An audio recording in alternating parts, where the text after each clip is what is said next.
self-mastery and creating the life you want is an inside job.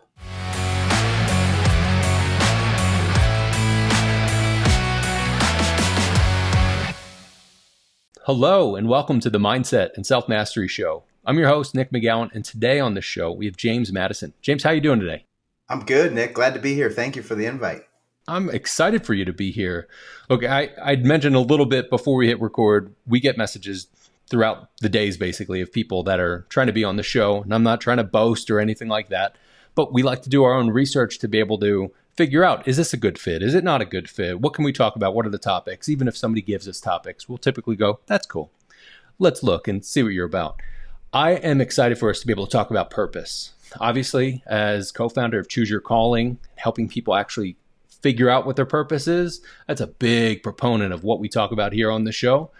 And I want to get into the depths of it because it's not just like I'd mentioned literally before we hit record. It's not about just like, well, Steve Jobs did this incredible thing, so my purpose must be that size. It can look differently than that. But hey, why don't you start us off? Tell us what you do for a living and what's one thing most people don't know about you that's maybe a little odd or bizarre. Yeah, thank you. My name is James Madison. My company's called On Purpose Life. And I really help people, especially leaders, learn how to live what I call life more in purpose, on purpose. Really about being in purpose, like their own purpose, on purpose with intention, right? To create their wildest dreams or do whatever they want. And one of the simplest things I can say that I do is help people really get clear on who they are and understand what they bring, the value and the impact they have, and then get out of their way. Because I find with mindset, as you know, that's the biggest limiting factor for most people, and just helping them get out of the way is what I do. I'd say, I speak, I teach, I coach. I'm always doing things. And one of the things people don't know about me is that I procrastinate.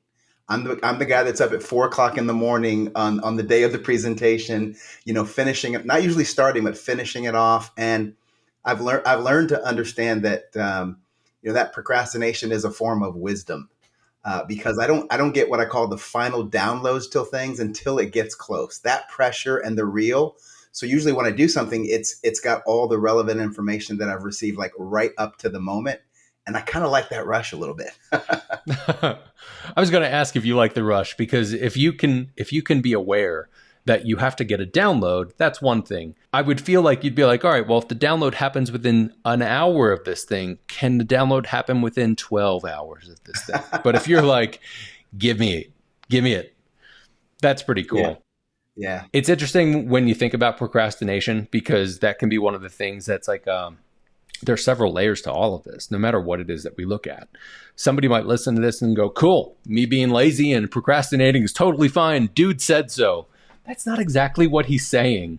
That's so right. Dive a little bit deeper into that. Yeah, what I learned, because it is not lazy. It's this, I learned recently, it's about this desire for instant gratification.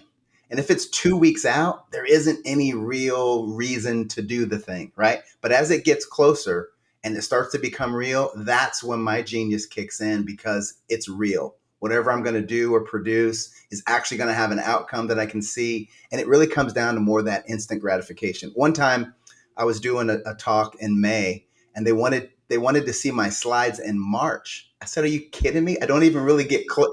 Within the week, I start thinking about it, but it really is the last 48 hours that the download happens. And so I've learned to just really embrace that, and it's worked well for me.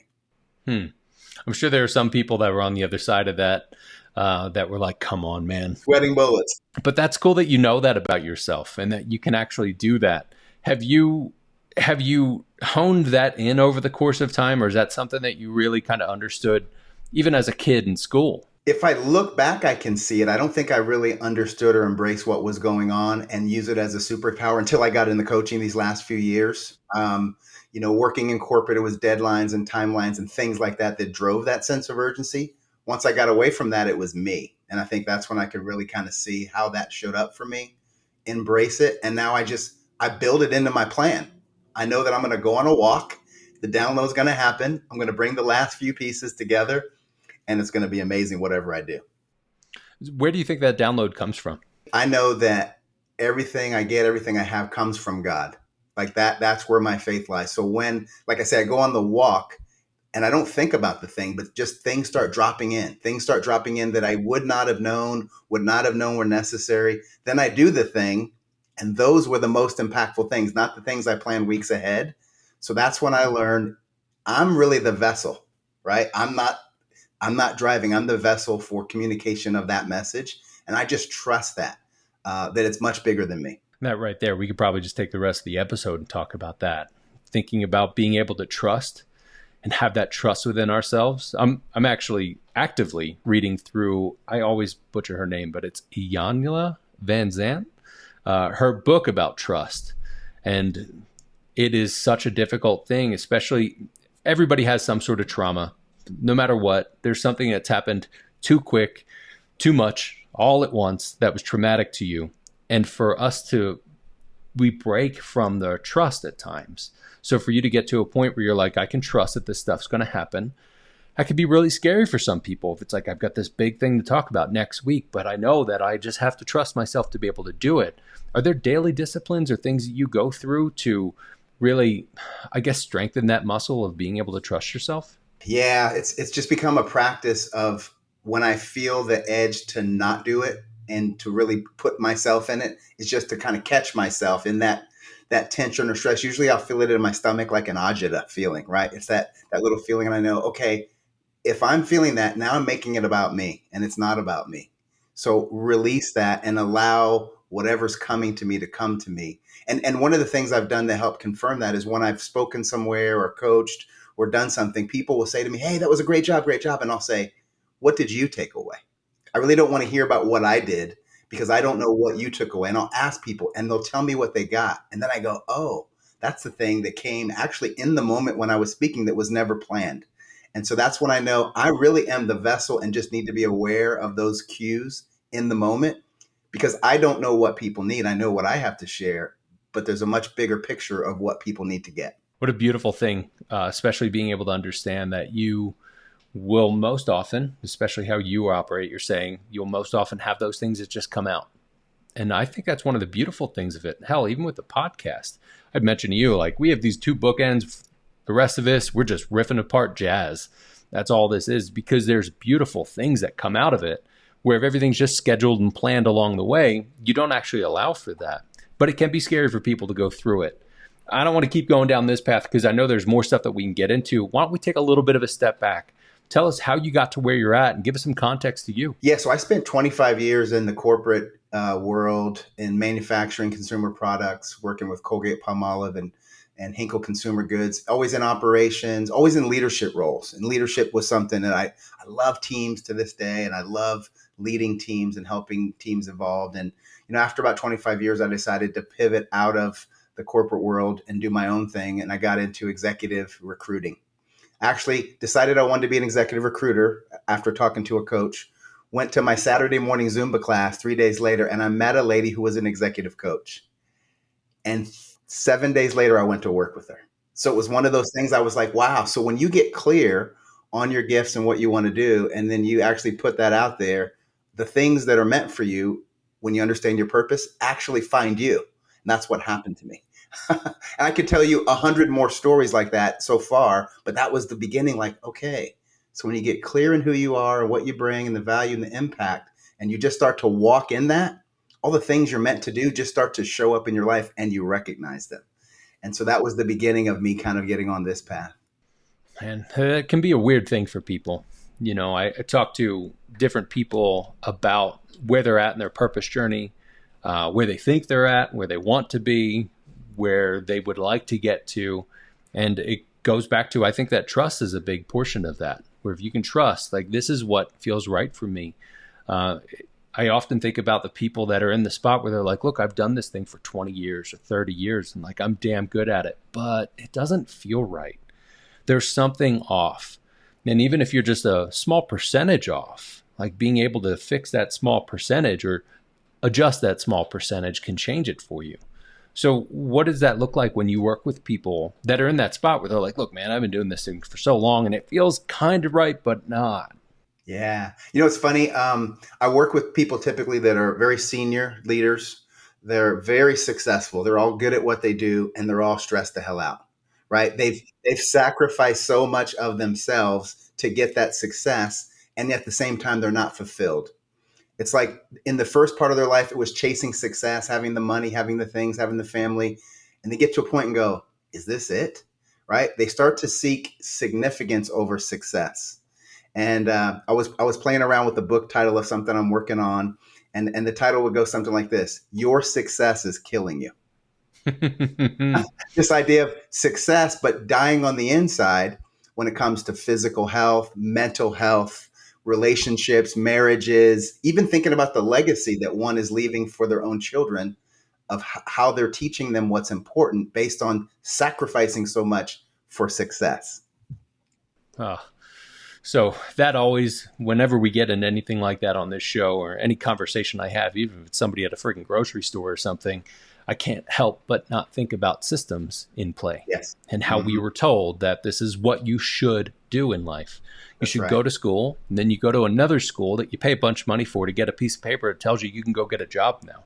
And then that job can let you go whenever they want. But if not, you stay there, you'll retire off 40% of what you couldn't really live off of anyway. So good luck. But That's that's a right. systems problem, Yeah. where people go through and figure that out. But I think it also couples along with uh, a winning strategy. Are you familiar with the book, The Last Word on Power? No. So Tracy Goss wrote this book that has literally just fucked my brain. And it's been kind of an eruption in a sense to understand that we create a strategy for winning. We have these core woundings that say, well, for me, I don't want to be unloved and I don't want to be abandoned. So I'll be Yeah. the best damn thing that's ever happened to something or somebody Right. or some organization. And we create this strategy that then allows us to get to a point where you can't actually get any further. Your Right. success is killing you, like you're saying.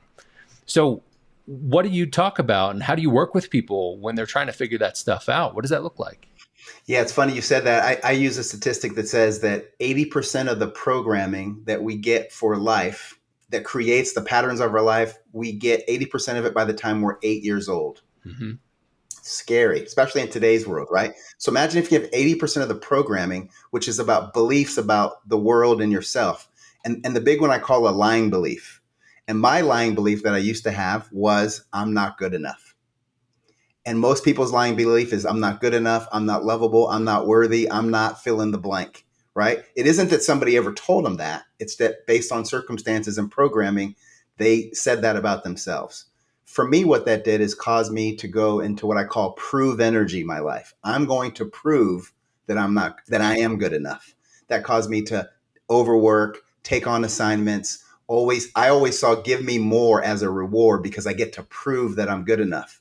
The reality was I wasn't proving to them, I was proving to myself. And because it's an inside job, no amount of work was ever going to change that perception. It was all inside. And what ended up happening to me is I would take on so many assignments and get overwhelmed and burnt out. And then when I would fail at things, guess what I just now proved? I'm not good enough.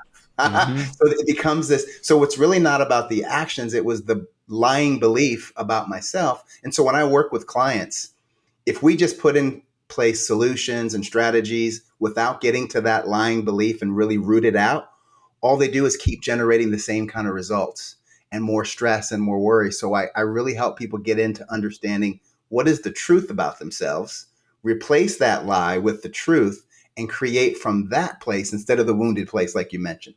Yeah. I love that. It's removing just the intellectual side.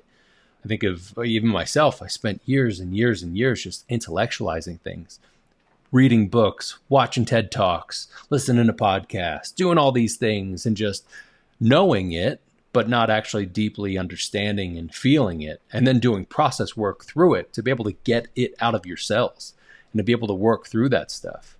And so, were there any crazy times or situations that happened throughout life, like some pivotal moments that you can look back at and go, that was one of those moments that really changed everything for me? Yeah, it's funny. I was thinking about that when I was in the army, and I was an army brat, and I also served in the military. And everything we did from ROTC in college to preparation was in the army was planning, preparation, and I love that stuff. Practicing, getting ready. I played a lot of sports. You play how you practice. Then I'm in Southwest Asia, sitting in Saudi Arabia in 1990, 1991, and the whole game changed. Everything that we prepared for, things that we understood were going to happen, was different. And that's when I recognized, wow, it isn't just about the planning and preparation. It's about being able to adapt and overcome in the moment. And again, think about me. Adaptability is one of my strengths, and recognizing that I like to enjoy being in the moment and kind of going with the flow of what's going on and choosing my path. I think that's when I realized it. The plan goes out the window as soon as you start. The result is going to be about how you pivot and execute in the moment and stay present.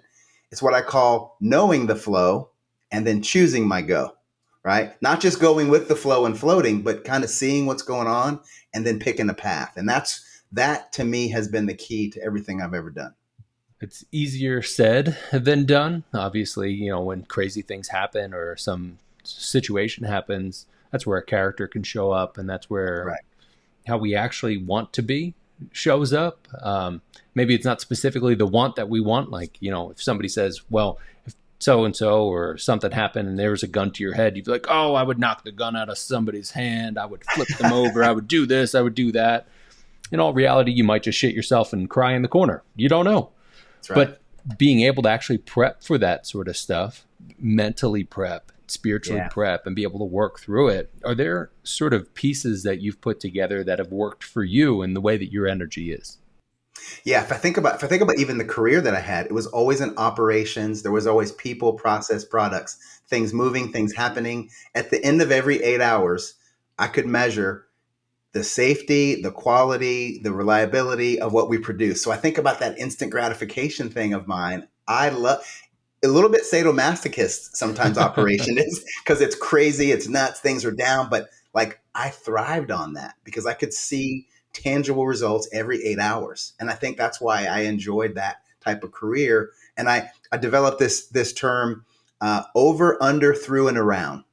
Like when there's an obstacle, there is no ability to say no or be stopped.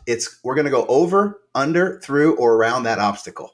And I just thrived on that kind of thinking with my teams. Like we can do everything. There's nothing that's impossible. And each challenge just offers us an opportunity to stretch us in an area. When I think about challenges and I think about those situations that happen when we feel not just like an irritant, like somebody sent you a dumb email or something happened, but there's an actual challenge. It can be easier, again said, than done to be able to go over, under, around, or through, what have you. But that literally just points out that there's so many different ways to go about things. Like I think about even business. There's so many different ways to make money. There are so many different ways to work with people. In our own personal work, there's so many different ways for us to heal and figuring out the thing that really works and aligns for us. So if we take a little bit of a step back and you work with different types of people, how do you figure that out to be able to figure out what's the best fit to be able to help them? Here's a key distinction I find that works for them is the distinction between stress and pressure. A lot of times people think they're the same thing, but I like to define stress as like it's the round peg, square hole. This can't work. Like something has to actually change in order to be successful. Where pressure says, I just need to step up and do everything I've already know how to do with all of my gifts and my talents. That's the answer. It's something within my capability. And if I can see more of those situations as pressure, then I just need to stand up and take the free throw. Where stress, something's got to change, something different needs to happen, maybe out of my control. And when people recognize, oh, that's pressure, that's a good thing. It brings the best out of us versus stress us out, like we like to say, And so what I love to do is help people recognize what are their unique gifts, their unique passions, their talents, so they have a real clear picture of what they bring to every situation and recognize when those can be used. That's the key in those situations. Yeah, and especially having that perspective of that to be able to look at it and go, okay, well, this word means this to me. This is how I operate with it. I at times will think about if somebody were to say to you, hey, there's a bear in the other room. I want you to go in that room. The initial thought is like, you can go fuck yourself. I'm not going to go in that. There's a bear in there. But if you open the door and it's a stupid teddy bear, you're going to turn around and be like, are you kidding me? But that perspective of being able to understand this is what it looks like. Now, there are people that don't want to ever handle pressure or stress or anything of the like. And there are certain people that need it, that they like crave it. And I do think some of that comes from trauma and from different experiences that happened where they can jump into a control mode. So how do you work with people to understand that they're not just like, just give me all the stress and all the chaos and all the pressure, to then be able to just perpetuate the nonsense that they still have going on inside of them? Yeah, what I find when it's overextended, it's they're out of alignment. They're out of alignment with who they are and what they bring, and they're just now on pure grit, pure grind, pure hustle. Like those are the words that the most stressed out leaders that I talk to talk about, and they're really good at it, and it stresses them out, and they're dying inside, and they've sacrificed. And here's a guarantee: every one of them has at least 2 glasses of wine or 2 cocktails every night, right? And I believe that's because they only count the first one and the last one. But it's this, I can do it, and then it drains me so much that I have to try to find some other vice to unwind to get back in the game the next day. That's where the success is good, but the inside is dying. When I can get someone aligned with who they are and know their gifts and more, what I call more flow than hustle, right? Then they get the same level of results, but they have more satisfaction, more joy. They empower people around them. They create different environments, and more gets done because they're aligned in who they are, not trying to be something that they're just good at. Man, overall hustle culture, what Yes. what a thing that has really screwed with us. Right? When I think Yeah. about, you talk about the instant gratification, being able to see social media and how people talk about the things, and like you literally see the tip of the iceberg. Even though there are people that have cameras following them around, you're still seeing a curated version of their life. They're not showing you, I went into the bathroom and like I looked like a total mess or whatever. Like they're showing you a curated version of that. But being able to know that that hustle culture was literally just trying to push things through, it can be really difficult to step outside of that, especially if people are so used to it. So how do you break them of that, or at least help them break themselves of that? First of all, they have to be aware that there's a problem, right? So I remember working with one of my favorite clients, very successful financially, has all the stuff, the family and everything, but just stressed out. So the first sign, he went to his doctor, and his doctor said, "You'd be better off eating McDonald's every day for your heart than the stress you're under." Ding, ding, ding, ding, ding. Physical stress, right? Then there was mental stress. Couldn't sleep. Couldn't take his mind off of work, right? Again, making lots of money, doing the thing. Then starting to have marital issues because he's not present. Then not being present for his kids. And then and so we went down the list of all the costs of doing this job. And we listed like 20 things that he wasn't aware of. And the last one, I said to him, "What are you teaching your son who's going to go off to college next year about what life is all about?" And that's when it hit him like, oh my gosh, I'm teaching him to do all these things for a paycheck, even if it's a big one. And that's just going to continue to be the legacy that I create. And that's when it hit him. And we did some work on him inside. He got out of that particular place, went to another company that's a little crazy, right? But it's exactly what he was built for, right? It wasn't that it was easier. It's exactly what he was built for, to do the impossible. And now he's thriving once again. I think that's a key component to this. You've mentioned about alignment, being out of alignment, doing things that are for you and right for you, and us understanding that as people, that if something feels off, that's telling you something. Just That's like our right. emotions, they're not here for us to just go, well, this is what I need to follow. It's just an alert system. And It some of us is. feel those a little bit more than maybe others. Yes. Again, we can get into the Enneagram side. I grew up with a bunch of 8s around me. Yep. And as a 4, I'm like, why don't you guys feel these things? I don't understand what's going on. They're like, fucking Right. think about it. But for us to understand how we are out of alignment, sometimes will come from that thing saying, this doesn't feel right, or I don't think this is right for me, and us being able to actually go through it. But even with that guy that you were just talking about, or that person you were talking about, their kid is potentially 17, 18 years old. What he was taught was about 10 years ago when it really started to sink in. And I think that's a core thing for us to go back to. The developmental age between 4 and roughly 4 to 8 is when that all happens. And we figure out this is how life should look from this point on. And then we just start to keep adding and adding and adding and adding to it. So in the work that you do you go back and help people see those things and process through the experiences they've had? Yeah, you know what's funny? I always make the distinction between coaching and like therapy. Therapy goes deep, deep, deep way back and kind of brings you up to today. And coaching takes you from today to the future and what you want to create. And at the same time, we do go back to understand where those patterns and beliefs were formed, right? There's usually an emotion today that can go be traced back to an early memory, which creates a meaning about myself. I'm not good enough. And then we put a mechanism in place like I'm going to work really hard and sacrifice. That becomes the thing. And it's what you said. That served me really well until it didn't. The, the thing that got me here won't get me there, and it becomes a limit at some point. And that's where I love to help people take that limit on by really getting inside and reconciling who they actually are, what energizes them and what drains them, not just what they're good at. Yeah.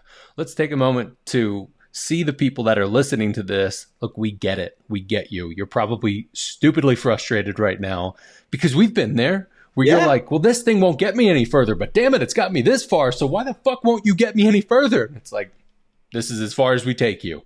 But That's right. It can be easy to just keep driving in that where you're like, well, it got me this far, so it must get me further. And one of the things I don't think about regret in the sense of like, well, at the end of life, you're going to think, oh, I should have done all these things and that. Then I don't think of it as a shame factor of like, if you regret, you will have to live a certain way. But to be able to actually look at that and go, well, I keep driving this direction and I keep not getting any further. Sometimes it can be difficult to go, well, how do I make that change? I've been doing this thing for so long. What do I do that's differently?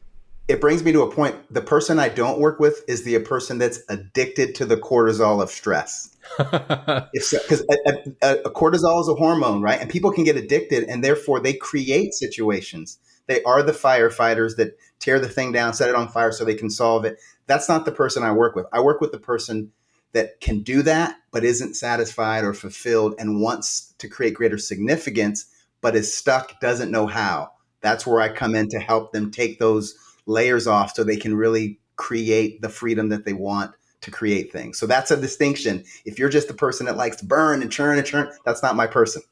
Yeah. Yeah. Well, I think there's help for those people. Yeah. May not be with us. It's not me. Yeah. But there's like understanding that there's a reason why they do that. There's a reason why they look for that. That's right. I've had experiences with myself with that. And I'm like, why do I argue with people at times, like over the course of life? And I'm like, oh, well, that's what I was taught as a younger kid. This is what life looks like. Oh, if you get upset, you yell and you throw shit. That's how this works. It's like, oh, it doesn't? That's not how it should work. That's right. But you hit on, I think, one of the core components of all of this, self-awareness. Yes. Look, at this point, I'm 130 some odd episodes into the podcast, and being able to look back and have patterns that I see, one of the biggest things, and I point this out to everybody I talk to, it's the self-awareness. Yes. Like if you're not aware of a thing, how the fuck can you do anything about a thing that you don't know is there? But if you feel slightly off, that's again the alert system being able to tell you there's something there. So those people, and I'm sure you have discovery calls or some sort of intro call where you can be like, you are straight up an arsonist. How do you discern to be able to help those people, even if they're just like, look, I'm close. I don't really want to burn everything down, but I don't know what else to do. Yeah. Usually I get into talking about like, what's the vision? Like, what do you want to see happen for you personally, professionally, down the road?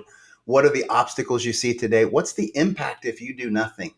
What's the impact when you overcome that? I really test for what is it they want, because if in that they're happy where they are or content, then that's probably not my person. But the person that wants the thing, but feels stuck, feels burnt out, feels overwhelmed, and doesn't know the path, that's my person, right? I can help them. You talked about a lot of things that go on that are unconscious. They're on autopilot, that we're not aware of them, right? A large percentage. There's an expression that says, until we make the unconscious conscious, it will rule our life and we will just call it fate. It is what it is, right? And if the person I'm talking to is okay with that, that's probably not my person. But the person that goes, I have ulcers, I have migraines, I have things. Everybody knows physically, like the cars that have the lane warning assist kind of thing. The body is speaking to you and telling you it's out of alignment. And the person I talked to, a guy recently said, I feel like I'm in a pressure cooker. I feel like everything is just, that's the cue that's my person. I said, it sounds like a ball of spaghetti, and we're going to unravel that and help you get into alignment. And here's what's going to happen. You're going to flow more than hustle. just by being who you are. As simple as that. Not easy, but simple. And they go, that's impossible. And then we talk about what that looks like. And the cool part is once we start to deconstruct some of those beliefs and they line up in who they are and they start to attract things in their life, I'll get these calls like, James, you'll never believe what happened. And I go, oh yeah, I totally believe it. Tell me. And it's exactly that. It's the things. They start showing up. Isn't it wild how, for the most part, there's always outliers, but for the most part, most people are pretty damn close. Like if you really start to unpack some of those things, unravel some of those things, I think of like the chaos behind most people's TVs and entertainment centers with the spaghetti. You start to Yeah. actually undo that. You're like, well, we don't need this. I don't know what the fuck this is for. What's this attached to? But being able to actually go through and look at that can sometimes take longer than the actual fixing, let's say, of your problems because you're so damn close. I think a Yeah. lot of us are just slightly off. But if you're slightly off and you're a few percentage points off and you go 10 more years down the road, you're going to be even further off. And again, that's not a shaming thing. That's not just shame. It's like, it's a real thing there. So talk to us about that. Yeah, you know what's interesting? What I find, because again, my ideal client, I stare in the mirror every day. It's me. So that's how I know how to find them because I know that was me, right? And it was saying yes to every good thing, saying yes to all the spaghetti of all the chords, like you're saying. Oh, that sounds good. That sounds good. And we know that good is the enemy of great. And my coach told me a couple years ago, she said, you need to start saying no to good things so you have room for the great things to show up. And that's what I find with high achieving leaders is if it's good, I mean, it's not bad, so you should do it. We're taught do good, but that's not the same as great. And so being able to really recognize how the highest and best use of their gifts and talents come in those great things involves them saying no to good things. My coach said, saying yes to almost every opportunity is what got you here today. Saying no to almost every opportunity is what's going to get you where you want to go in the future. And that's based on knowing your unique wiring of what you're here to do. That's why I love to get into purpose because then people can say, oh, yeah, swipe left, that's not me. Swipe right, that's me. And then they start to see things move forward. Sure.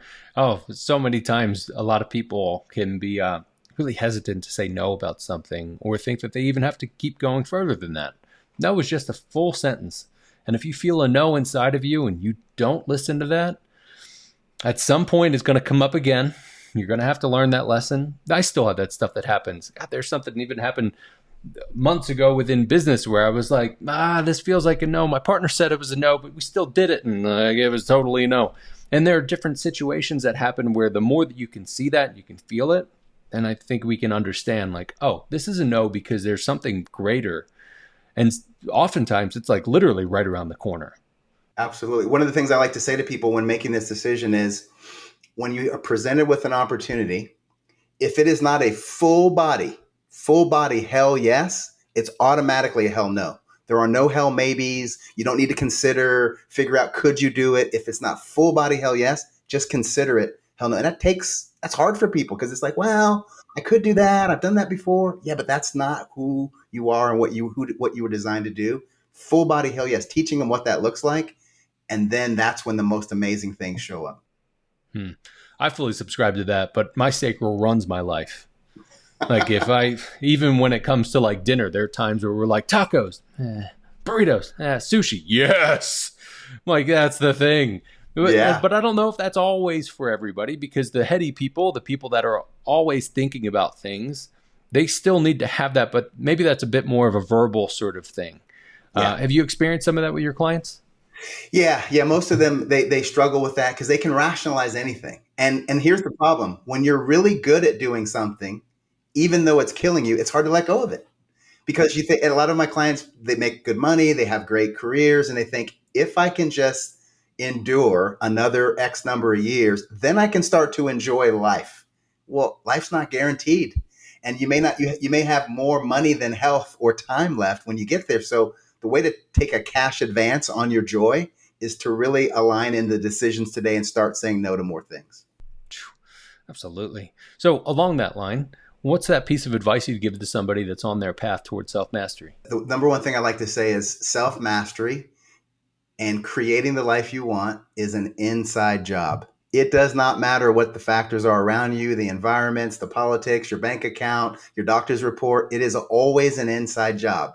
So when you see a situation, instead of asking how that situation is affecting me, go inside and understand, what is it about me that I'm allowing that situation to take me off a course of what I'm doing. If a person can really always go inside, I like to say that when we point our fingers, there's three fingers pointing right back at us, 3 to 1. So if we can really take every situation and say, what is it about me that's allowing for that? What is it about me that's attracting that? What is it about me that actually enjoys that? And if we can get to unlocking that belief inside, that takes the lid off all the things that we were meant to create. A great way to put that. And it has been so awesome talking with you today. I appreciate you being on. Before I let you go, James, where can people find you and where can they connect with you? Yeah, you can connect me with a couple of places. I'm on LinkedIn at James F. Madison on LinkedIn. My website is onpurpose-life.com, and you can reach me there. And I'd love to hear more if anybody has any questions. Awesome. Again, it has been awesome talking with you. I appreciate you being on today. Thank you. Thanks, Nick.